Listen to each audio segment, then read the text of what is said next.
आज कार्य, ऊर्जा और शक्ति के कुछ महत्वपूर्ण फॉर्मूले को मैं आप लोगों के सामने बताने जा रहा हूं। आप उसको ध्यान देंगे और उसको याद कर लेंगे, क्योंकि उस फॉर्मूला के वजह से ही आपके इस चैप्टर के कार्य, ऊर्जा और शक्ति के न्यूमेरिकल को बना पाएंगे। तो सबसे पहले जैसे आप लोग पढ़े थे, उसमें सबसे पहले हमारा वर्क आता है W, जिसका फॉर्मूला होता है F और S।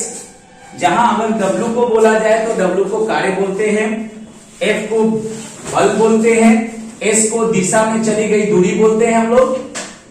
सेकेंड अगर फॉर्मूला की बात करें तो E के काइनेटिक एनर्जी की बात कर रहे हैं, जहां पर काइनेटिक एनर्जी की फॉर्मूला जो होती है 1/2 mv का स्क्वायर होता है, जिसमें E के यानी गति ऊर्जा, जिसको इंग्लिश में काइनेटिक एनर्जी बोला जाता है, M को मास बोला जाता है, ठीक है, और V को वेग बोला जाता है।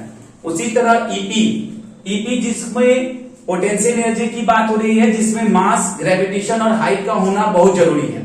ये जब होंगे तभी हम लोग EP का फॉर्मूला से इसको निकाल सकते हैं। EP को स्थितिज ऊर्जा के नाम से जाना जाता है। M को, जैसा कि मैंने पहले भी बताया, M को द्रव्यमान के नाम से बोला गया है। G को ग्रेविटेशन यानी गुरुत्वाकर्षण त्वरण के नाम से जानते हैं, और H का मतलब होता है ऊंचाई, ठीक है। और लास्ट फॉर्मूला इस चैप्टर का जो है वो P यानी पावर, जहां P का मतलब शक्ति होता है, W का मतलब कार्य होता है, तथा T का मतलब कार्य करने का समय होता है, ठीक है। P का यानी शक्ति का जो फॉर्मूला होता है वो W/T होता है। आज के वीडियो में केवल मैंने आपको इंपॉर्टेंट फॉर्मूला के बारे में बताया।